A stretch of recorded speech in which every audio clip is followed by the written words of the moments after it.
repete padrões? Aquele dos seus pais, alguns até que você nem mesmo gostaria, não admirava, alguns padrões de comportamento, hábitos, desde a forma de andar até uma expressão, ou mesmo aquelas coisas que você não gostava que eles fizessem. E agora você se vê reproduzindo muitas vezes esses mesmos padrões. Porque, afinal de contas, isso acontece. Tem como reverter essa situação? Esse aqui será o tema da nossa live dessa noite aqui. A nossa live agora à noite. Faça uma excelente noite, Sônia. Então, olha, para você que vem chegando aqui, já peço que encaminhe aí essa live para pelo menos 5 pessoas da sua rede aí de contatos, nesse aviãozinho que está logo abaixo. E já vamos começar aqui a responder essas perguntas. Vamos lá. Eu quero começar aqui para a gente entender um pouquinho como é que isso funciona. Pegando uma afirmativa e trazendo uma história para exemplificar, tá ok? Todos nós reproduzimos ou repelimos aquilo que nos gerou dor. E essa interpretação, ela é totalmente individual. E eu quero começar aqui contando a história de dois irmãos gêmeos, nascidos, criados no mesmo ambiente, numa mesma casa, numa mesma realidade socioeconômica. E esses gêmeos, eles nasceram em uma favela. Eles cresceram em todo aquele contexto e se tornaram adultos. Um desses irmãos, ele se tornou chefe do tráfego. E aí, o irmão dele chegou a ser gerente de uma grande multinacional. E então, foram fazer uma pesquisa. Acharam muito interessante. Afinal de contas, eles viriam de uma mesma situação, de um mesmo contexto social. E por que então ter comportamentos totalmente diferentes, resultados totalmente diferentes na sua vida? E então chegaram, como eu disse, um foi chefe do tráfego. E aí o que aconteceu? Do tráfico, ele foi preso. E chegaram então para esse rapaz e fizeram algumas perguntas para ele. E ele disse assim, olha, o repórter, pesquisador, falou assim, olha que interessante, a que você atribui o fato de hoje você estar preso? E esse rapaz, ele respondeu assim, ele diz, boa noite, pessoal que vem chegando, excelente noite. Ele respondeu para esse entrevistador ali, pesquisador, e contou um pouquinho da sua história. Ele falou assim, olha, você não tem ideia do que eu vi quando eu era menino. O meu pai, ele vivia armado pelo morro. Eu vi ele agredindo minha mãe. Olha, eu cresci nesse ambiente. Meu pai mandava a gente fazer aviãozinho. E olha, o que você esperava que eu fosse? Então, esse rapaz, boa noite, Rosilane, bem-vinda, tá? Então, esse rapaz perguntou, o que você esperava que eu me tornasse? E então, o mesmo pesquisador, entrevistador, chegou e fez a mesma pergunta para o rapaz, que tinha sido então gerente de uma grande multinacional. Ele respondeu, olha, você não sabe o que eu assisti durante a minha infância. O meu pai andava armado de um lado para o outro. Eu vi ele agredindo a minha mãe. Eu cresci nesse ambiente. O meu pai mandava a gente fazer aviãozinho. E olha, eu não quis repetir aquele mesmo cenário, eu não quis isso para minha própria vida. Então eu decidi que eu iria estudar, que eu iria fazer o que fosse necessário. Para quê? Para sair daquele ambiente, para sair daquele contexto, e foi isso que eu foquei todas as minhas energias e consegui fazer.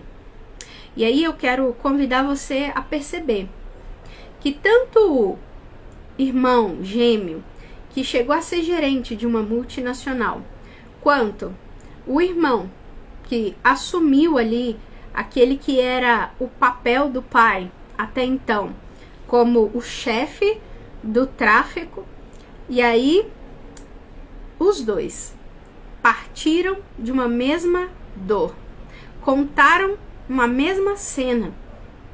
E olha que interessante, aqui, levando para nossa afirmativa, né? Nós reproduzimos, repetimos ou repelimos aqueles padrões que de alguma forma tiveram uma importância emocional. E aqui é onde vem. Será que nós reproduzimos dos nossos pais, nossos cuidadores, somente aqueles padrões que são negativos? É óbvio que não. Nós aprendemos muitas habilidades, muitas, vamos dizer assim, pontos positivos, né? A gente fala, né, dos defeitos e qualidades. Não gosto muito dessa expressão, mas vou utilizar aqui nesse contexto para a gente entender. Então, a gente reproduz sim, sabe? Eu cresci vendo a minha mãe batalhando, tendo, sabe, uma mulher ativa. E então o fato de eu hoje reproduzir muitas coisas da minha mãe, significa que isso é negativo? Não, de forma alguma. Porém, aqui é onde vem a grande questão.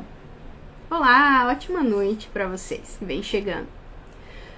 Por que será que eu me incomodo tanto?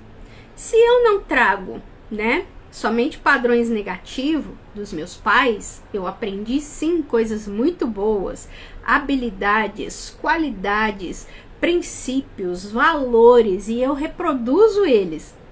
Por que então me gera tanto incômodo o reproduzir algo negativo, que eu julgo ser negativo?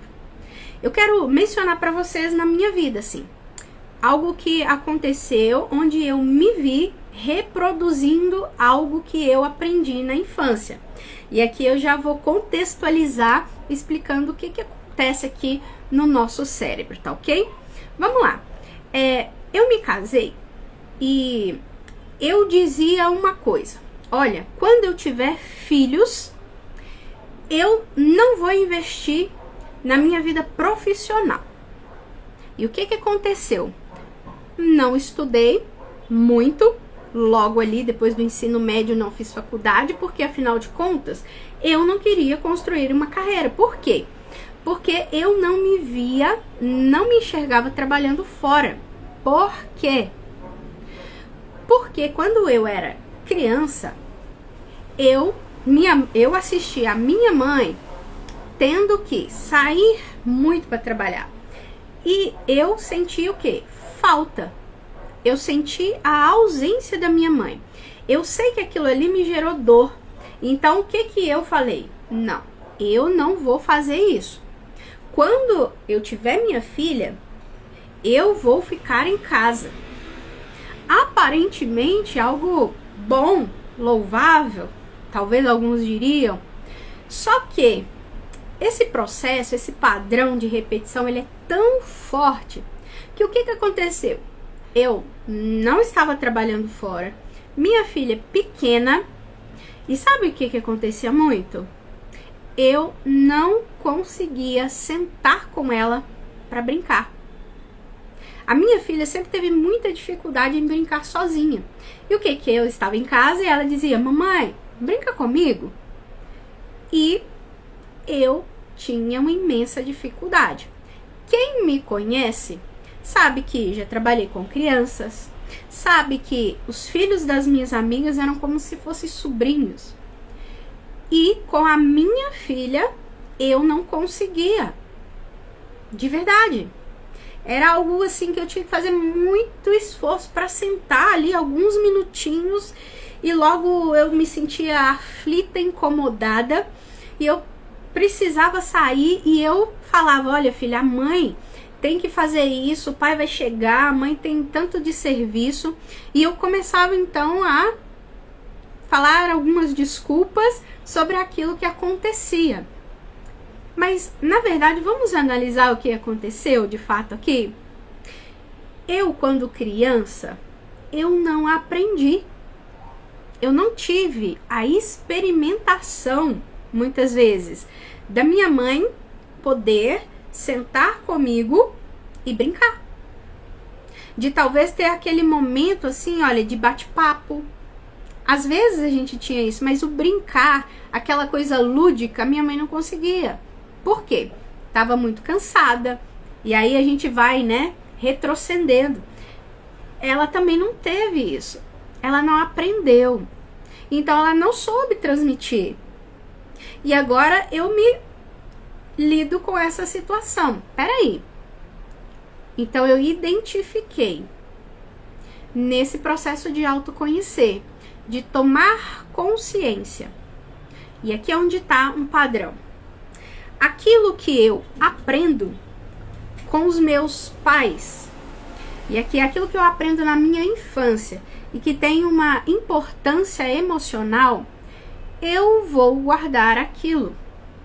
Sejam memórias positivas ou memórias negativas.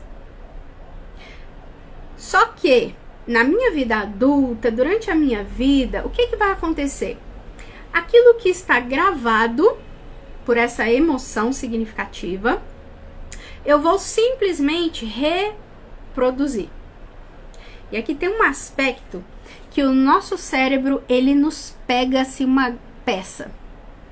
Por quê? O nosso cérebro confunde um pouquinho essa questão de honrar. Honrar, ele entende como se fosse repetir.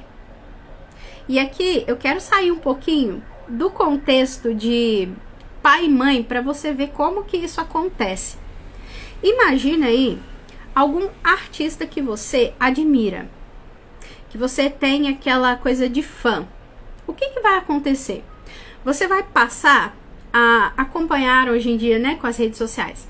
Você vai acompanhar a vida daquele artista, você vai aprender de perto, você vai ter interesse em observar quais as cores que aquela pessoa usa, qual o jeito do corte do cabelo, o jeito que ela fala, quais são talvez os acessórios que ela tem costume de usar e o jeito da fala. E quando você pensa que não, por admiração, você já está reproduzindo aqueles padrões. Você está aprendendo. Você atribuiu a esse aprendizado o quê? Um fator emocional. E nesse caso, por admiração. Mas, o que acontece? Quando eu tenho essa dor, ou seja, esse impacto emocional significativo, essa memória, essa sensação, ela armazena, ela congela. É como, imagina uma criancinha. E de repente ela se sente que não está recebendo o devido amor da mãe ou do pai, independente de qual a situação. Então, essa criança passa a observar a vida dos pais e passa o quê? A reproduzir, a imitar. Eles são os nossos primeiros referenciais. E aquilo que a gente aprende na nossa infância tem um papel relevantíssimo. Se tem ali um ponto máximo dessa fala. Os nossos primeiros aprendizados são aqueles que a gente vai levar por toda a vida, muitas vezes. Por quê? Porque muitas vezes nós não vamos ter nem consciência deles. Então, já aconteceu, talvez com você, comigo já bastante, de às vezes a pessoa não conhecer a minha mãe ou meu pai. E aí, quando convive comigo, na hora que conhece, tá explicado. Tá explicado. Já observou aqueles filhos que às vezes até o jeito de andar, o jeito de falar é tão parecido com o do pai? E aí a gente tem alguns contextos da figura masculina, da figura feminina, daquilo que nós vamos replicar, do entendimento que nós temos sobre a nossa essência, no termo aqui de gênero, né? A menina, a filha, ela vai ver e espelhar muitos comportamentos maternos da sua mãe. Tanto é que quando a gente tem na vida adulta padrões negativos, algumas dores relacionadas à nossa mãe, a gente vai ter uma vida relacional afetada, seja por relações amorosas, relações afetivas, amizades, relacionamentos, dificuldade talvez na comunicação. Isso está relacionado àquilo que a gente aprende com a nossa mãe, que tem o quê? Em via primária, né? Essa nutrição, esse aconchego, esse cuidado, esse carinho, essa afetividade. Para que vocês tenham a noção desse vínculo, a criança, esse elo com a mãe, ele dura tanto, né? A gente é separado ali do cordão umbilical, vem a afetividade pelo maternar e o amamentar. A criança, ela só passa a ter o entendimento mesmo do pai, da figura paterna, como parte dela, como parte integrante, a partir ali dos seus 2 anos de idade, aproximadamente. Por quê? Onde esse vínculo, ele é diminuído um pouquinho com a mãe e passa aí um pouquinho mais, abranger um pouquinho mais, tá? Então, essas feridas, essas dores, esses padrões que eu aprendo de uma forma negativa, eu costumo dizer que ele gruda no cérebro igual um velcro. Colou. Alguém falou algo pra você e aquilo ali você se sentiu meio estranho, constrangido. Você não tem maior facilidade de se lembrar? Muito mais a gente se lembra das memórias negativas do que as positivas. Olá, Elisa, há quanto tempo? E isso é um processo de aprendizado. Então, replicamos esse padrão de comportamento, certo? Agora, Camila, e aqueles casos que tem assim, o avô bebia e traía a mulher. Aí veio o pai. O pai bebeu e traiu a esposa. E agora chegou na minha vez. Eu vou ter que repetir isso? Absolutamente não. Então a gente vai para a nossa segunda pergunta. Então, de onde vem esse padrão? A gente entende que é o quê? Um padrão de aprendizado que a gente leva, tá? Agora, eu tenho que replicar tudo? Não. Mas como eu faço então? Eu tenho o poder de decidir o que eu levo, o que eu não levo, o que eu replico, o que eu levo dos meus pais, o que não? Sim. E esse processo eu gosto de dizer, de chamar, que é a nossa liberdade emocional.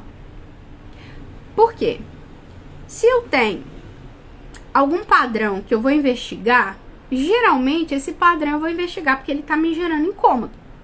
E geralmente o que traz aqui para o consultório, para os atendimentos, são esses padrões que são negativos. E então as pessoas na vida adulta, às vezes, vai lá e olha o perfil de pessoas nas quais elas se relacionam. E aí algumas chegam e falam assim, nossa, eu acho que eu tenho um dedo podre. Nossa, eu só atraio o homem que parece que tem às vezes o mesmo vício que o meu pai, que tenta me tratar assim como meu pai tratava a minha mãe. De onde vem isso? Desses processos aprendidos, através desse padrão de comportamento. Agora, nós trazemos algo que é inconsciente, tá? Que a gente gosta de chamar, eu gosto de chamar, dessa honra cega, ou honra inconsciente, que é quando eu replico um padrão de comportamento negativo dos meus pais, que eu aprendi por meio dessas dores emocionais, tá? Então eu me pego reproduzindo aquelas mesmas coisas.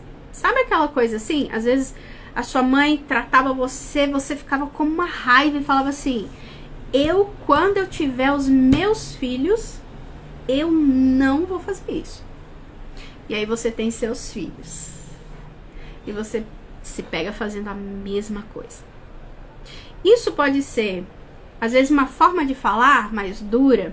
Às vezes a criança, né, que ela foi educada assim só sob gritos, muita violência, ou ela vai ir pro outro lado e não vai desenvolver uma fala com firmeza, ou ela vai o quê?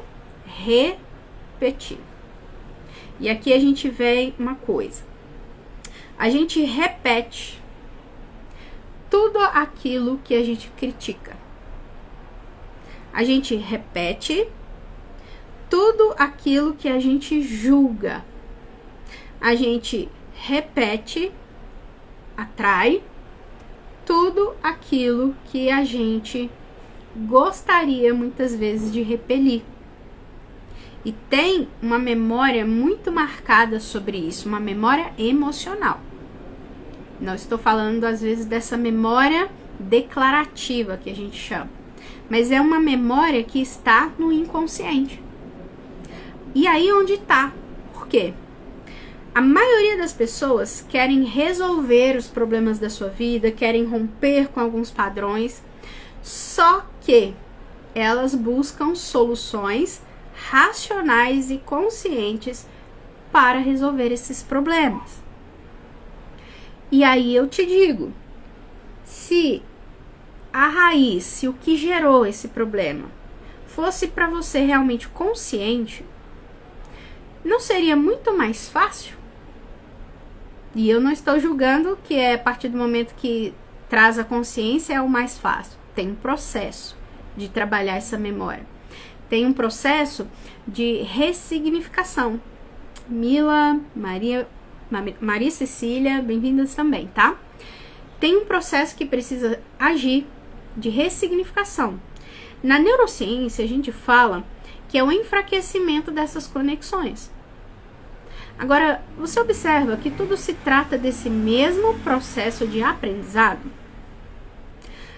Agora, se eu tenho um padrão de comportamento, ok, Camila, eu identifiquei aqui, assim como você identificou que você estava replicando na sua filha, a mesma situação. Então, o que você fez? Você conseguiu modificar esse contexto? Você conseguiu fazer diferente com a sua filha?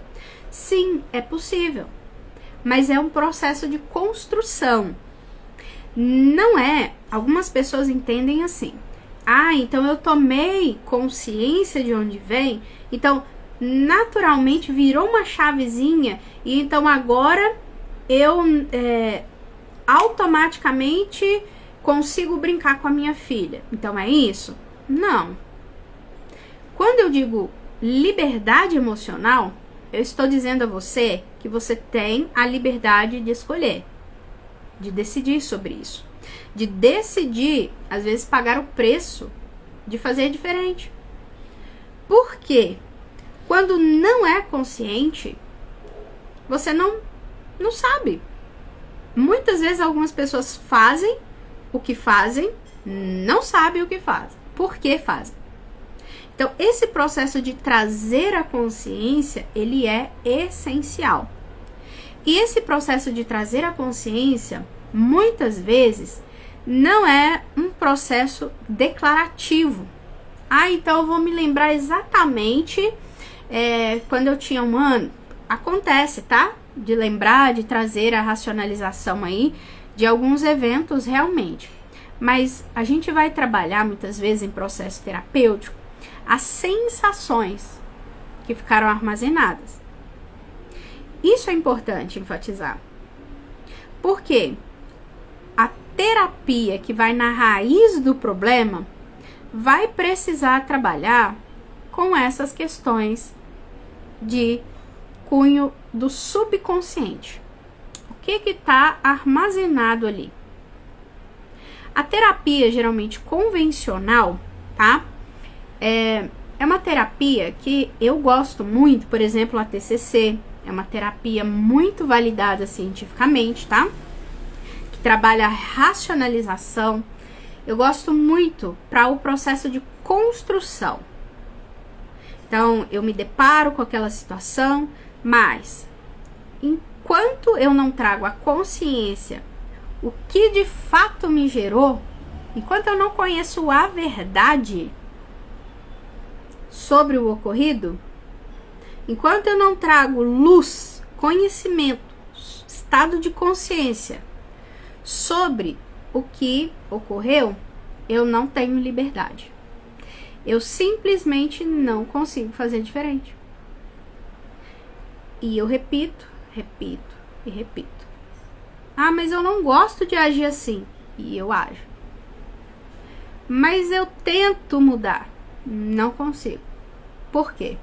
Por causa dessa honra cega, honra inconsciente que a gente traz. Esse senso de pertencer a um clã, a uma família.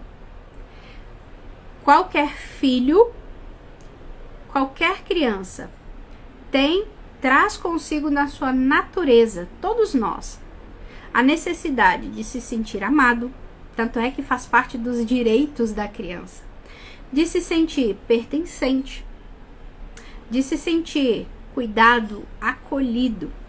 E quando, por algum motivo, a criança julga que ela não se sentiu amada, e ali pode ser uma palavra dita, uma palavra maldita, pode ser ações, pode de fato ser um abuso, por quem deveria talvez proteger aquela criança, pode ser infinitas coisas, ou pode ser simplesmente um olhar repreensivo.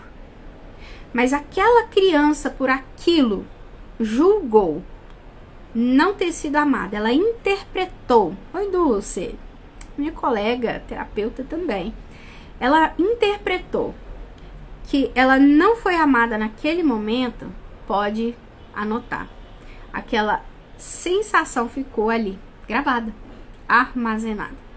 E aí, o que ao longo da vida, resumidamente aqui, tá? Quando eu tenho uma dor, o que acontece? O seu cérebro, para te proteger, ele não quer de forma alguma que aquela dor se repita. E o que vai acabar acontecendo? Você começa a criar padrões de comportamento que tenta evitar que aquela dor aconteça. Então, só na prática, alguém que tem uma dificuldade imensa, por exemplo, com a dor da rejeição. Excelente noite para vocês que vão chegando. Dor da rejeição. Vamos falar como é que isso funciona na prática? A criança que de alguma forma se sentiu rejeitada na infância. E o que ela vai fazer? A fim de evitar aquela dor, ela vai ser aquela pessoa que agrada todo mundo. Ela vai ser aquela pessoa que não sabe dizer não. Ótima noite. Ela vai ser aquela pessoa que vai modificar toda a agenda dela para pensar no outro. Mas ela não consegue cuidar de si. Ela tem um problema na sua autoimagem. Ela tem um problema na sua autoestima. Ela se sente inferior. Ela quer doar ao outro o máximo, mas por causa da sua crença de não merecimento, ela não consegue desenvolver o seu amor próprio. Ela não consegue cuidar de si como deveria. E o que acaba acontecendo? Aquilo que nós tememos, como na experiência de Jó. O mal que eu mais temia, esse me sobreveio. Por quê? Porque muitas das vezes na prática, sabe o que vai acontecer? Você vai querer, você que se sente rejeitado, você vai querer resolver o problema de todo mundo. E às vezes a pessoa não te pediu para resolver o problema. Você vai querer ajudar todo mundo, mas muitas vezes a pessoa não quer a sua ajuda. E você vai querer se doar, mas a pessoa às vezes nem gosta de você. E aí, o que você atrai? Rejeição, rejeição e rejeição. E aqui, eu sei que a maior parte do meu público é cristão. E eu falo que eu preciso ensinar mais, porque eu sei, eu já estive desse lado. Mas Camila, o cristão... Deixa eu ler aqui. Quando eu era criança, foi assim comigo. Só a misericórdia do Senhor transformou minha vida. Mas às vezes me sinto assim. E aí, olha, eu vou conduzir para esse entendimento aqui, tá? Esse entendimento que nós temos a respeito de Deus. A gente carrega... Vocês já pararam para se perguntar por que Deus... ele se apresenta como pai? Por que Deus, ele faz menção da figura materna e ele diz assim: ainda que uma mãe que amamenta se esquecesse do seu filho, eu, todavia, não me esquecerei de ti. Por quê? Porque inicialmente a maneira com a qual a gente vê Deus e a gente se relaciona com Deus está muito ligado, diretamente ligado à forma que nós nos relacionamos com os nossos pais. Eu nem ia falar isso aqui, mas como você mencionou aqui, eu tô te explicando por que você ainda se sente dessa forma às vezes. E o que acontece com o cristão, tá? Com alguém que de fato já teve aquele encontro com o Senhor Jesus, já teve aquele arrependimento na sua vida, sincero. Ele foi salvo pela graça. Ele foi feito filho. Agora ele tem consciência que ele é filho de Deus. Só que ele sabe o que é o relacionamento com o papai. Eu também passei por isso. O que acontece com a pessoa que teve dificuldades, tá? Falo com pai e com mãe, biológico, ou cuidadores, tá? Mas em terapia, por exemplo, a gente sempre trata também do biológico. Porque a gente não sabe a interpretação, é individual. O que acontece, tá? Muitas vezes nós vamos enxergar Deus somente como Senhor. Como aquele que está distante, que está assentado sobre um alto, sublime trono, e ele está. Mas ele também habita ele se faz presente. Só que a gente não sabe o que é esperar o papai que está chegando no trabalho e correr e falar: papai, me pega no colo. Então a gente tem dificuldade de se relacionar com Deus como pai. Esse que nos dá uma nova identidade. Sim, é pela misericórdia, é pela graça, mas é também pelo entendimento e as curas que Deus vai trazendo para a nossa vida. Curas emocionais. Cura dessas memórias. A gente vê isso muito claro na Bíblia acontecendo. Agora, isso molda aquilo que nós sentimos. Camila, mas então eu posso me relacionar com Deus de uma maneira diferente? Sim. Sim, você pode. Tudo é questão de aprendizado. Só que, olha que interessante. Você me disse aqui, né, que tem, e às vezes se sente. E quando vai mencionar sobre Deus, sempre vem o Senhor. E eu não estou dizendo que ele não é santo, que ele não é temível, que ele não é justo.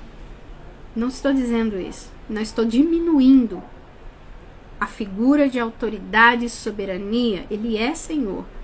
Mas isso é muito mais profundo.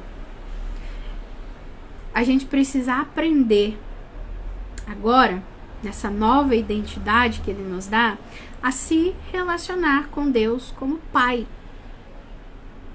Mas a gente precisa curar as nossas memórias. Deus, ele vem para trazer uma nova experiência, a possibilidade delas. Mas a gente precisa tratar lá com o Pai biológico. A gente precisa enfraquecer essas conexões que foram feitas e fortificadas aqui, ó. Qual o primeiro mandamento que tem promessa? Honrar pai e mãe. E lembra que eu falei que o nosso cérebro entende meio torto essa questão de honrar? Ele entende, então, que eu vou repetir muitas vezes. Eu quero que, olha só, quando existe essa honra inconsciente, nós trazemos a dificuldade de prosperar mais que os nossos pais, por exemplo. E exatamente esse princípio de honra bíblico, tá? Quando a gente vê na Bíblia o princípio de honrar pai e mãe, quando vai falar ali sobre os filhos, vai falar como? Os filhos são como a flecha na aljava, na bolsa do guerreiro ali. Então ele vai pegar aquela flecha e ele vai puxar aqui e vai mirar, vai dar direção. Olha, pai. O pai que dá direção para o filho. Pai e mãe tem uma função profética na vida dos filhos, de orientar, de dar destino aqui na vida. E quando, olha só, quando a gente vê os filhos como essa flecha ela tem a capacidade de ir mais longe do que o guerreiro está. Então, no princípio da honra, eu quero ir além do que o meu pai foi, para honrar o seu nome, para honrar aquilo que ele fez. Só que quando a gente tem essas dores que não são conscientes muitas vezes, tá? O que acontece? Eu não prospero mais que o meu pai. E isso em todos os sentidos, porque prosperar é dar frutos, tá? Olha só, isso acontece na vida financeira? Sim. O que você sente quando você imagina, talvez aí, pessoas, né? Talvez homens aqui dessa live, Lagoa Biraci, não consegui o nome, mas bem-vindo, tá? Homem, pensa aqui comigo. O que você sente quando você fala assim, o meu carro é melhor que o do meu pai? A minha vida financeira é muito mais próspera do que o meu pai. O que você sente? De verdade. Você sente algum incômodo por isso? Às vezes não é só pela figura do pai, mas é pela família. Os meus tios às vezes não prosperam, não estão prosperando. Peraí, se eu prosperar financeiramente, eu vou fazer aquela viagem e acontece você marcar a viagem e você adoecer para não viajar por causa dessa honra. Mas quando o pai não honra seu filho e não ama, é difícil. É verdade. É verdade. E isso eu tô falando, muitas vezes acontece o quê? Conscientemente, os filhos têm algo assim, pavoroso com o pai, declaradamente. Ó, eu não concordo com isso que o meu pai fez, e então eu vou pra minha vida. Deixa eu te contar, você não vai prosperar. Se o problema for com a mamãe, só nessa área financeira que eu tô falando, você não vai ter uma boa gestão financeira. Você pode às vezes até fazer dinheiro, que isso vem muito do relacionamento com o pai, lembra? O pai que orienta, o pai é que lança a flecha. Porém, a questão administrativa, organizacional vem da mãe. E aí, esse adulto que tem problema com a mamãe, por exemplo, ele vai fazer dinheiro, mas ele não vai saber administrar o dinheiro. Pode ganhar 10 mil e passar a ganhar 20. Às vezes vai entrar em dívida. Se tem o costume de dívida, vai fazer a dívida do mesmo jeito, se não romper com o padrão. E quando é com o pai? Aí tem uma dificuldade maior de fazer dinheiro. Mas peraí, Camila, e na minha vida, isso é só pra vida aqui, Camila. E as questões espirituais? Também. Talvez você pode ter, e eu já atendi filhas de grandes pregadores, de grandes missionários, homens de Deus, tementes a Deus, mas que talvez, por suas viagens missionárias, não se fizeram presentes em casa. Seus filhos sentiram isso. Não tiveram a presença do pai. Os outros tiveram. Foi um grande homem. E aí sabe o que acontece? Se a criança associa que foi por causa de Deus, que foi por causa da missão, e aí é a interpretação, tá? É aquilo que a criança associa ali no cérebro dela. É isso que vai ser armazenado.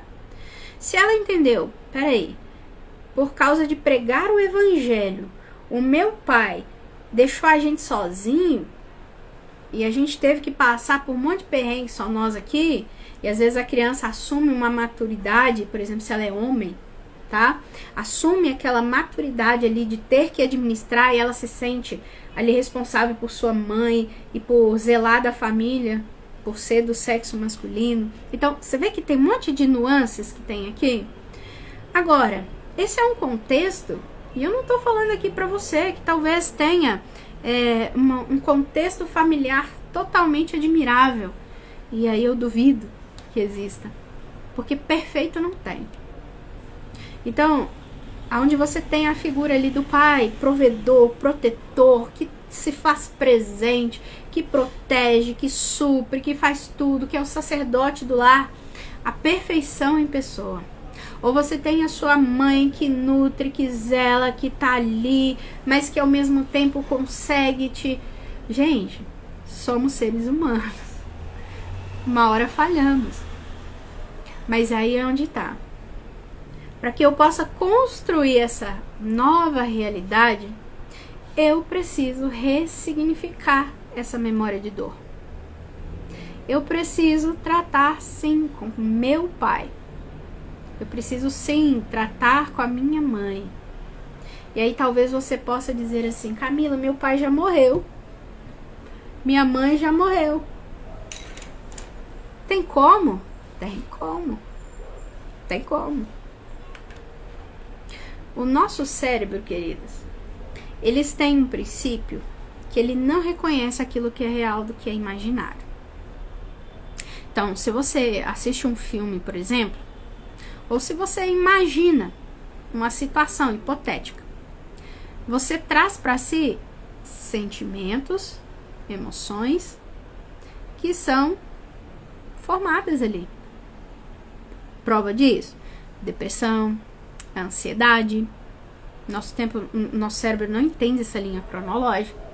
E então eu trago para o tempo presente aquelas sensações que estão lá no futuro e que nem tem chance, porque eu estou imaginando. E a gente pode utilizar isso a nosso favor. Deus sabia disso. Deus nos criou, não foi? Não é à toa que ele é o cabeça e a cabeça da igreja. Um entendimento muito profundo aqui para os cristãos. Estou me sentindo bem melhor. Muito bom. O que acontece? Aí tá o entendimento do que é o perdão, o que a gente aprendeu sobre perdão também. E eu vou falar rapidamente aqui, tá? Para que você intensifique, talvez, essa experiência com Deus que você tá aprendendo, tá? Eu conheço um pouquinho da sua experiência, por exemplo, com uma doença específica. E tudo tem a função emocional para desencadear as coisas. Por mais que talvez doenças genéticas, não é porque eu tenho gene que aquela doença vai se manifestar, mas são fatores emocionais que fazem despertar ali alguns elementos que levam o nosso corpo ao adoecimento, tá? A manifestação da doença. E parte disso é essa repetição, necessidade de repetir, tá? Vamos lá. Perdão. Quando alguém te fere, o que a maioria das pessoas e a gente ouve? Olha, esquece, releva, bola pra frente. E isso, na verdade, não é perdão. As pessoas falam assim, perdoar é esquecer. Não, esquecer é até amnésia, tá? Esquecer é até amnésia. É você conseguir se lembrar, porém, você, com o processo de cura, você começa a cicatrizar aquela ferida emocional. Eu gosto dessa expressão, ferida emocional. Que muitas vezes a ferida se fecha, porque você fala assim, não, esquece, releva, é assim mesmo. Não, foi só... É porque ela estava lá, justifica e tudo bem. E você passa. É tão lindo. Todo esse processo, sabe? Tanto à luz da ciência quanto da Bíblia. E as pessoas acham que é empurrar para debaixo do tapete. É fingir que não aconteceu o ato de injustiça. Perdão não é isso. E se você está aqui hoje e você já provou do amor de Deus sobre a sua vida, hoje você tem consciência em Cristo que você é filho de Deus, você já passou por esse processo. E como é esse processo? Precisa haver a pena. Precisa haver a pena. A sentença. O juízo. Ah, pai, eu te perdoo por tudo? Eu te perdoo, pai. Ó, que é que foi que você fez? Eu te perdoo. Não. A gente tem memórias específicas. Eu te perdoo pelo quê? Então, esse estado de consciência, para quem já passou por esse novo nascimento, tá? Que tem essa consciência de Deus como Pai, precisou chegar a esse estado de consciência de pecador perdido que tinha uma sentença. Pegou para si essa sentença. Condenado. Só que é onde a Bíblia fala sobre o arrependimento. E o perdão, o que é o perdão? Não é essa amnésia, não é eu deixar pra lá. É com base nessa sentença, eu decido pagar a pena. Eu gosto de usar uma história muito simples para ilustrar o que realmente significa o perdão. As pessoas floreiam demais o perdão. O perdão é sobre nós, não é sobre o outro. Não é sobre o outro. Imagina que alguém cometeu um ato de injustiça contra você. E aí você diz, eu me feri. Alguém falou algo pra mim aqui, ó. Vamos pensar aqui, ó. Silvana... a Késia. A Késia virou e falou algo ali que eu não gostei. E eu me senti mal na hora. Eu me senti, sei lá, meio humilhada, meio constrangida. É uma sensação ruim. Talvez ela nem sabe. Não foi a intenção, às vezes, dela, de me machucar. Ela não tá nem sabendo que eu me senti mal. Só que aí, o que eu falo? A Késia teve um ato de injustiça contra mim. Então, eu sentencio ela. É como se eu pegasse essa pessoa que me ofendeu, que me agrediu, e prendesse ela. Aprisionasse. E eu ficasse ali como carcereiro. Esse é o grande detalhe. E eu fico responsável por guardar aquela pessoa para que ela cumpra aquela pena. Isso acontece muito. A gente se sente ferido sem a outra pessoa Não é sobre... Gente, as nossas maiores feridas, quem faz é pai e mãe. E quem é pai e mãe aqui fala assim, você quer ferir seu filho? Não. Mas isso é da nossa natureza. Funcionamos assim. Eu falo até no livro que eu escrevi em coautoria, eu falo, ó, entender de emoções é entender de ser humano. Em todas as suas faces. Aonde somos feridos. E aí eu pego essa pessoa, eu aprisiono ela. Mas imagina mesmo, constrói aí na sua mente. Alguém que te feriu, preso, lá. Só que você tá lá, como carcereiro daquela pessoa. E a chave tá no seu bolso. Quando você decide pegar do bolso ali a chave, ir lá e abrir, o que você tá fazendo? Só, eu te absolvo dessa pena. Você não precisa pagar mais. Você não precisa mais pagar a pena. Eu pago. Só que aí, eu já paguei. Eu já paguei. Até agora. Olha, um monte de coisa. Minha vida. O que eu faço? Eu me libero também. Eu te libero, mas eu me libero também. Numa perspectiva bem egoísta, o perdão não é sobre o outro. É sobre a gente mesmo.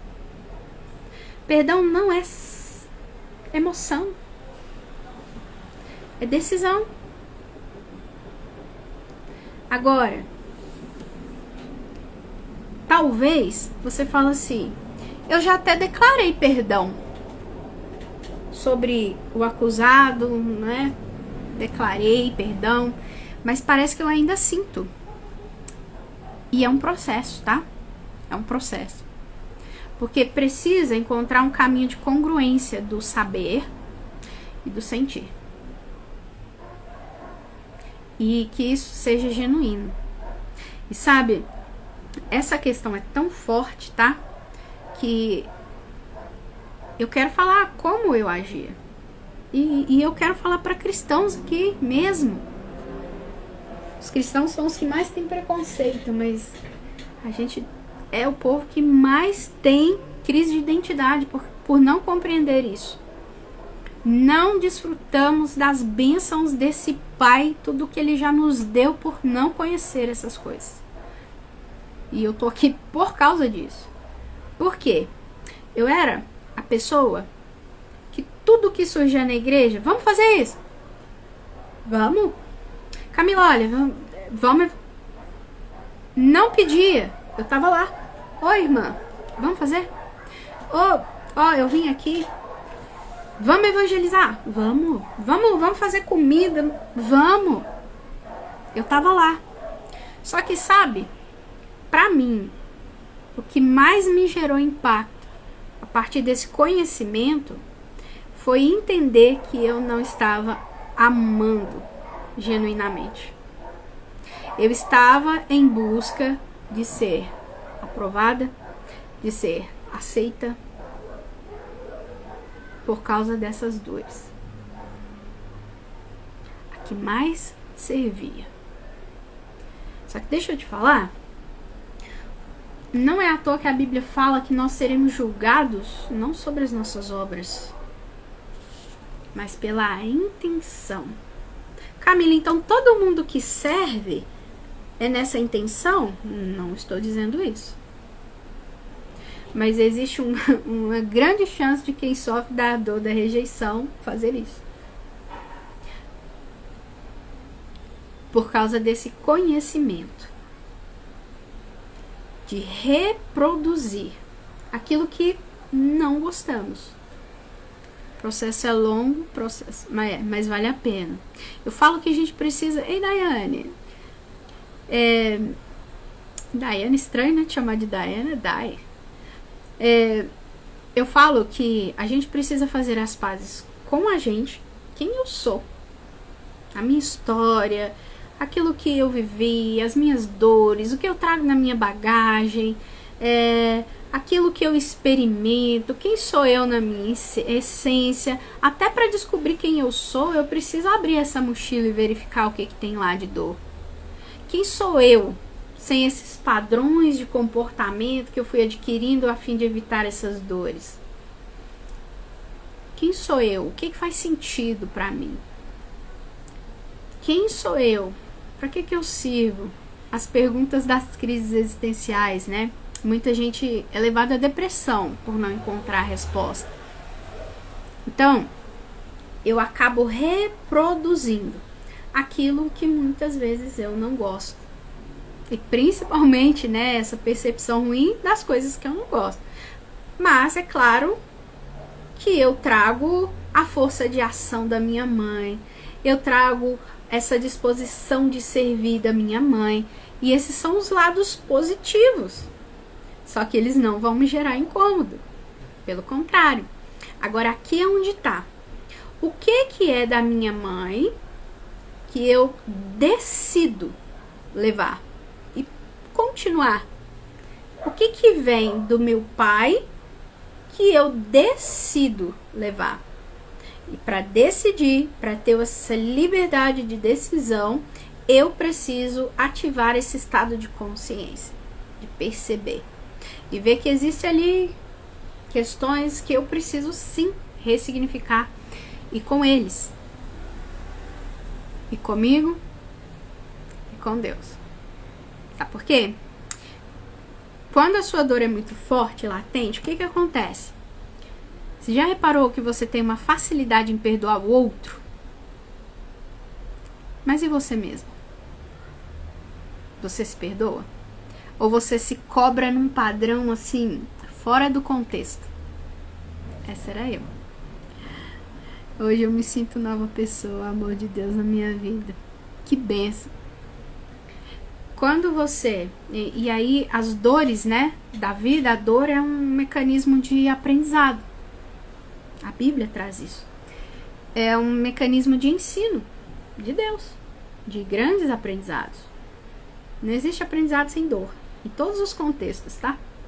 Mas a gente pode, tá, entender que Deus, ele tem um grande propósito para nossa vida.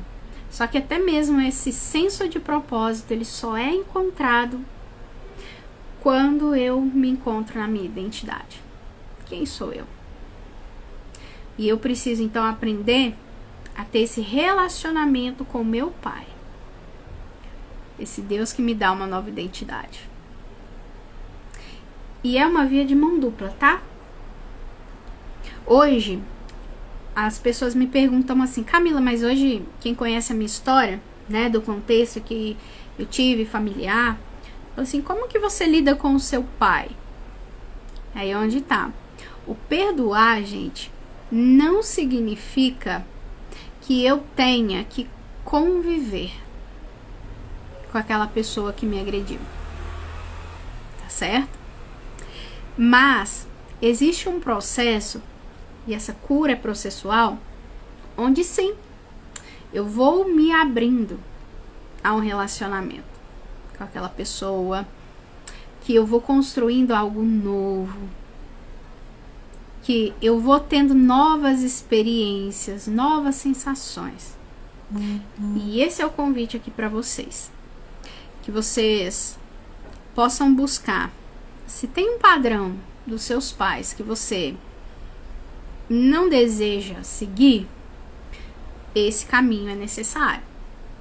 Esse caminho que é terapêutico. Esse caminho de ressignificação. Mas Camila, eu preciso de terapia? Eu diria que todo mundo precisa de terapia. Mas e antigamente não tinha terapia? É verdade. Mas antigamente as pessoas meditavam mais, tinham mais tempo. Realmente parava para falar assim, deixa eu abrir aqui minha mochila. E muitos nem tiveram consciência. Falou tudo sobre o perdão. Eu tenho aprendido a liberar perdão a cada dia. E é um processo. É um processo. A gente tem como aprender a blindar a nossa mente pra... A gente ressignifica, né? Uma memória de dor. Mas aí ninguém nunca mais vai agir com ato de injustiça contra você. A gente pode blindar a nossa mente para não virar raiz de amargura né? Numa linguagem bíblica aqui falando. Mas o meu desejo aqui para vocês é o quê? Que vocês possam compreender de onde vem esse conhecimento. Obrigada, meu bem. Tô falando demais, gente, eu acho. Ó. Eu quero trazer uma palavra de esperança para você que talvez veio de um lar desestabilizado. Você não precisa repetir. Talvez você viu a realidade de casamento dos seus pais que você não deseja para você. E talvez você tenha falado assim: eu não quero nem casar. Talvez a experiência que você teve familiar não te convida a progredir na vida, traz uma sensação de estagnação. Eu preciso dizer para você: há esperança. E enquanto há vida, há oportunidade de novo aprendizado, de desaprender o que foi aprendido e aprender algo novo. Numa linguagem bíblica, é renovação da mente. E esse processo, ele acontece naturalmente na vida? Sim, mas ao longo da vida. À medida que a gente é intencional, peraí, deixa eu pegar a minha mochila e começar esse processo de autoconhecimento, de elevar o meu nível de consciência, de percepção. Peraí, quem eu sou realmente? Quem sou eu? Deixa eu abrir minha mochila aqui, deixa eu ver o que tem, tá? Deixa eu me conhecer. Autoconhecimento não é sinônimo de egoísmo, pelo contrário. É extremamente necessário para que você cumpra aquilo que é o principal mandamento: amar a Deus sobre todas as coisas e o próximo como a ti mesmo. Você se ama? De verdade? Demonstra isso? Então você tem a condição de amar genuinamente o próximo. E isso vem do sentir, não só de saber que é amado por Deus. Tem que sentir o amor de Deus. Tem que experimentar. Provai e vede que o Senhor é bom. E eu desejo de verdade que vocês prosperem na vida muito. Para mim também. Mas o que eu mais desejo no fundo do meu coração é que vocês encontrem o real sentido da sua vida, propósito. E para que isso aconteça, sim, você terá que passar pelo autoconhecimento. Sim, você terá que olhar para dentro. Não é fora que estão as respostas. É dentro. É nessa bagagem que você traz. E eu tô aqui para trazer conhecimento, luz, também para conduzir algumas pessoas nesse processo individualizado, tanto como terapeuta, integralista. Hoje atuo mais com mulheres, tenho especialização nessa área, também como treinadora comportamental. Vem aí sábado, meu coração já está aquecido com o treinamento de inteligência emocional. A gente vai passar por toda a metodologia em um dia. Então, o conhecimento, ele traz a liberdade, é libertador de você poder acelerar processos. Não é de pular processos, acelerar processos. E para quem é cristão, eu vou falar uma mensagem aqui que talvez soe familiar. Ele aguarda a manifestação dos filhos maduros, não presos em seus afetos. É exatamente essa manifestação que o Senhor aguarda. Então, olha, muito carinho aqui para vocês. Espero que realmente sirva aqui algo que você possa aplicar aí na sua vida. Estou aqui aberta, perguntas, manda direct. Eu falo, manda até sinalzinho de fumaça que a gente entende. E conversa por ali. E ainda dá tempo, último recado aqui, né? ainda tá em tempo de quem deseja participar da imersão Método REC de Inteligência Emocional, no próximo sábado, aqui em Belo Horizonte, um dia para você voltar na linha de largada pela última vez. Essa é a promessa que eu faço. 1 ano de terapia em um dia. Comprovado.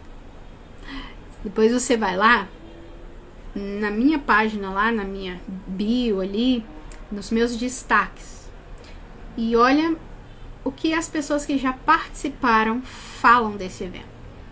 O que gerou na vida delas. Hoje, muitas delas estão, inclusive, comigo, trabalhando comigo na minha equipe, porque entenderam.